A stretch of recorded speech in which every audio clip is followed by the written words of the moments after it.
warm up here.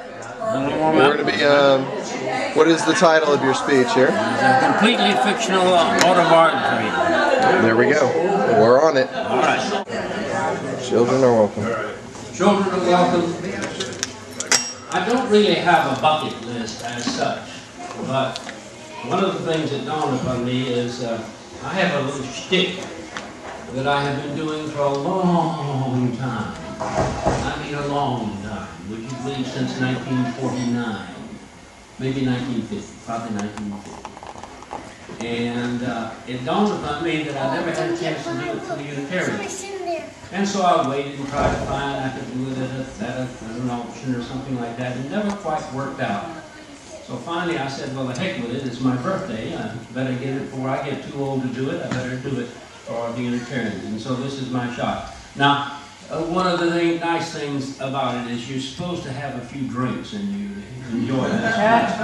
So if you could just pretend that the sugar high will substitute ice, then we'll just use the sugar high and go with that. With apologies to Victor Borga. Oh. Okay, just a minute here.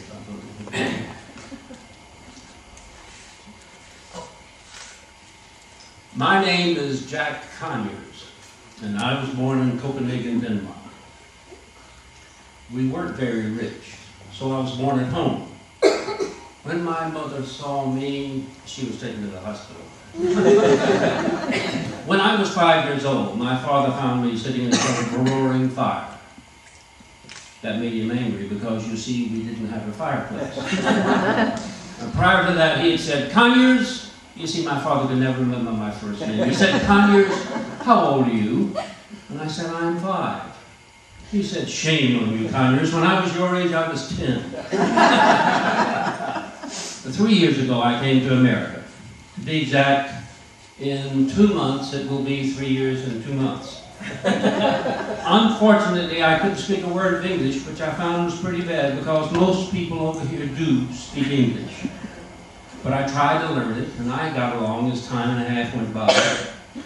But I found that people who do speak English sometimes do not understand each other, either, also, besides. But I tried to find a reason why this confusion exists, and here's what I found. When you write a letter, you use punctuation marks to make yourself understood. But we do not use them when we speak, and that may be why we do not understand each other. Take a sentence like, was I an idiot? Now, if you put a question mark after those words, it indicates that you are not quite sure. But if you put an exclamation point after the same words, then there is no doubt. To correct this problem, I have invented the phonetic punctuation, which means that we shall use punctuation marks while we speak by giving them sound. Here is a period. Anytime you finish a sentence and need a period, you just go, and we know it's all over. This is a dash. An exclamation point is a vertical dash with a period underneath it. Next comes the question mark. It's rather difficult. It is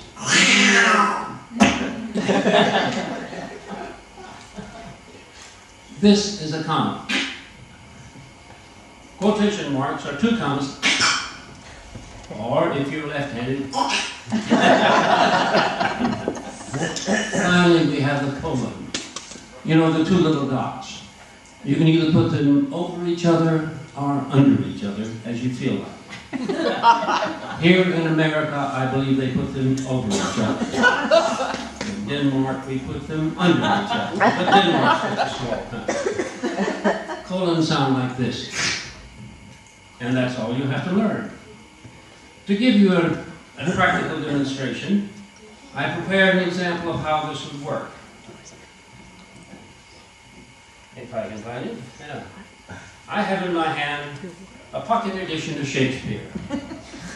Johann Sebastian Shakespeare. I have it in my hand because it wouldn't do me any good in my pocket right now. I prepared a story here at the beginning to illustrate how this would work. You just bear with me, I prepared it last night. It's here in the beginning on page but I have it here. I'm sorry, it's here in the beginning of page 2. 1642. The story takes place in London, somewhere in England. And this is the story. Through the open window, there suddenly came light. Beautiful Eleanor sat alone, dreaming of but one thing. 2 years had passed since she first met Sir Henry. She could still remember the unhappy evening when her father had thrown him out. They had been sitting in the park, and Henry had said, "Darling, is this the first time you've loved?" And she answered, "Yes, but it is so wonderful that I hope it will not be the last."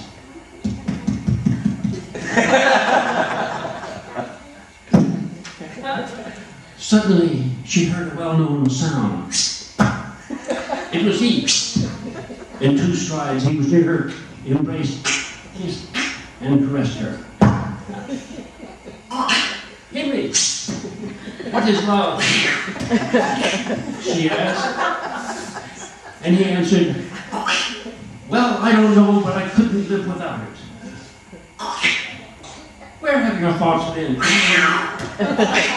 she asked. "Oh, I'm sorry, he was left-handed." "With thee, O maiden." Suddenly, he was gone.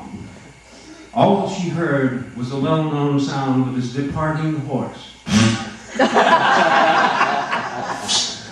The end.